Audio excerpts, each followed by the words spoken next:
Au commencement, il y avait les dieux et les hommes.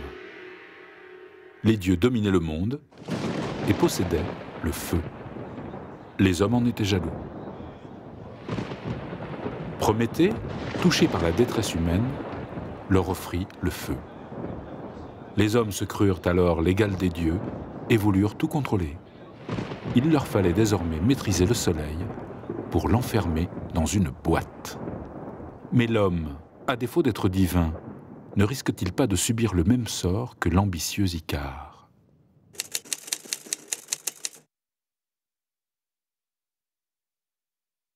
Les hommes qui accompagnent le président américain ici à Genève sont des diplomates. L'idée d'un projet de fusion nucléaire est née en 1985 au sommet de Genève. Le président Gorbatchev propose au président Reagan et Mitterrand de s'investir dans ce projet. En 1986, les États-Unis, l'Europe et le Japon rejoignent l'Union soviétique pour développer cette idée. ITER est né. On sait faire de la fusion depuis longtemps, mais à perte. C'est-à-dire que l'énergie qu'il faut dépenser pour chauffer le dispositif, pour atteindre les températures du cœur du Soleil, cette énergie est plus grande que l'énergie qu'on récupère dans les réactions de la fusion. Donc ITER va changer ça, puisqu'ITER va faire 10 fois plus de puissance, d'énergie, que ce qu'on mettra dans le dispositif pour le faire marcher. ITER signifie réacteur expérimental thermonucléaire international. C'est un programme de recherche aujourd'hui soutenu par la France et l'Union européenne, les États-Unis d'Amérique, la Chine, la Fédération de Russie, le Japon et la Corée du Sud. Ce projet vise la construction d'un prototype expérimental de réacteur à fusion nucléaire. Cette énergie, elle pourrait éventuellement permettre de résoudre un des problèmes, je pense, cruciaux du XXIe siècle.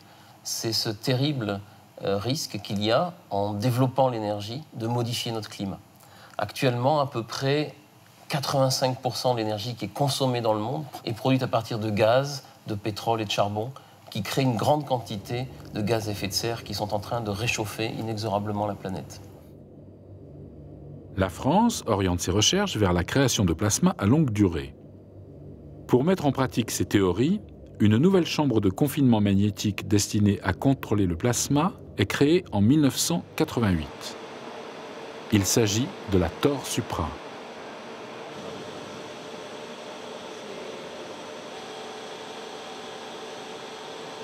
Située à Cadarache, dans le sud de la France, la TOR Supra détient à ce jour le record de durée de fonctionnement, 6 minutes 30 secondes, et plus de 1000 mégajoules d'énergie injectée puis extraite. C'est une réussite pour l'Europe et pour la France. Le réacteur expérimental ITER sera donc construit à Cadarache. La décision a été prise et annoncée ce matin par les 6 pays ou ensemble de pays partenaires. Le 28 juin 2005 à Moscou, les parties prenantes du projet ITER décident d'implanter le futur réacteur expérimental de fusion nucléaire aux côtés de la TOR Supra.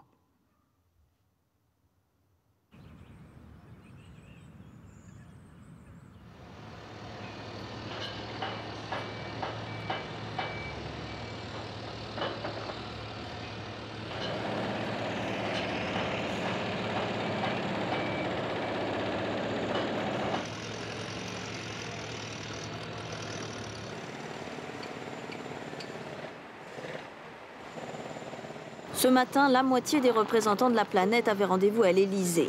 Après 10 ans de tractation, l'Europe, la Chine, le Japon, les États-Unis, la Russie ou l'Inde s'associent.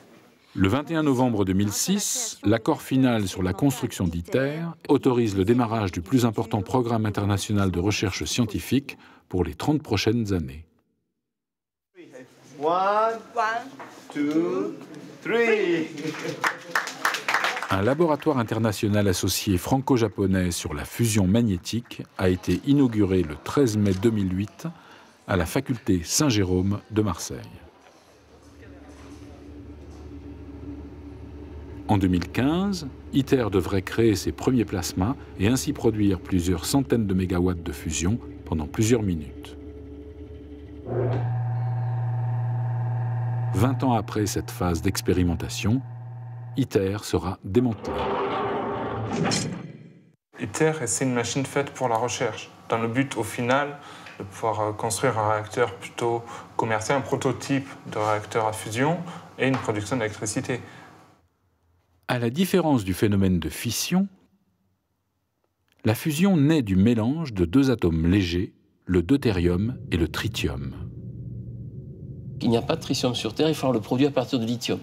Donc on va tapisser en fait les parois d'un réacteur de fusion, on va les tapisser avec du lithium, avec des matériaux contenant du lithium, de manière à ce que les neutrons produits par la fusion transforment ce lithium en tritium. Et donc on recyclera le tritium directement dans le système. Alors bien entendu, le tritium est radioactif, donc il est absolument important d'éviter que lors d'un accident, on puisse mettre du tritium dans l'atmosphère. Il y aura un peu de déchets radioactifs, principalement du tritium.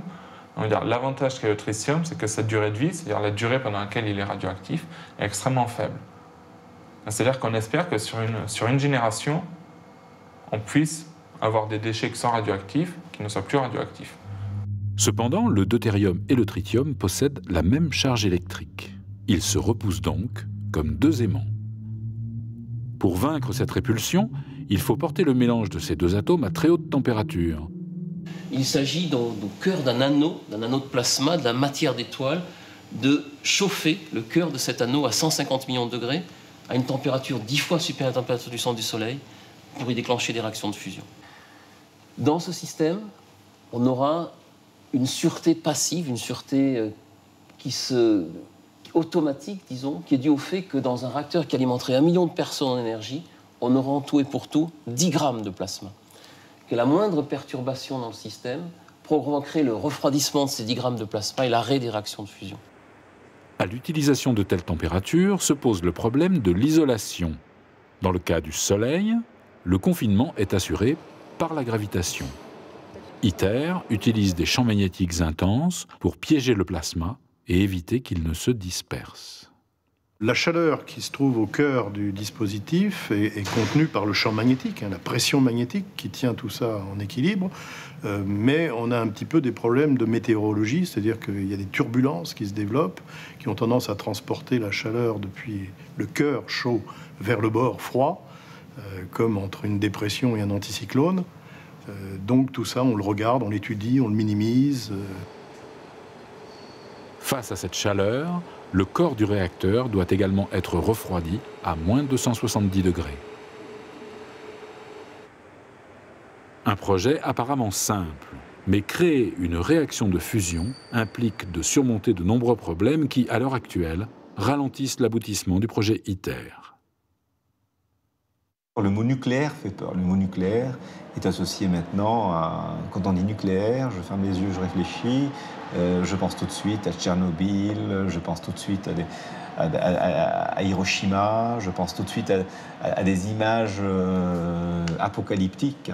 Dans une énergie donc, nucléaire de fusion, où il n'y aurait plus ni uranium ni plutonium, on n'aurait plus de moyens de faire de bombes nucléaires et donc une impossibilité de faire la prolifération. La plus grosse dérive militaire qu'il peut y avoir avec la fusion, c'est qu'on imagine qu'on prend la machine, une machine de plusieurs tonnes, quelques tonnes, on prend plusieurs hélicos, et puis on la jette sur un building. Qu'est-ce que ça va faire? Ça va être comme si on jetait un gros caillou. C'est-à-dire que ce serait seulement un idiot qui pourrait dire à 100% qu'il n'y aura pas d'application militaire, application qui pourrait être néfaste à la fin. On ne sait jamais, dans n'importe quelle recherche, on peut tomber sur quelque chose qui, parce que c'est la recherche, c'est nouveau. Et peut-être ça peut être utilisé pour des fins néfastes. J'imagine que Marie Curie, quand elle était dans son laboratoire et qu'elle travaillait sur cette énergie atomique, etc., elle ne pensait pas qu'on allait faire la bombe atomique, quoi. Son but à elle, il était complètement humaniste, quoi. Il faut que les citoyens aient leur mot à dire sur cette affaire-là. Et il faut pratiquer une démocratie participative, de proximité. La vérité, c'est que fusion va marcher quand l'humanité a besoin de fusion. Actuellement, il y a des trillions de dollars investis dans le business de pétrole. Ces gens-là, ils ne veulent pas de la fusion. Ils ne veulent pas que ça arrive demain. Ah non. Vous allez voir qu'une fois qu'on arrive à un niveau où le business actuel n'est plus payant, là, fusion va venir. S'il y avait vraiment le désir de faire ça en 10 ans, c'est fait.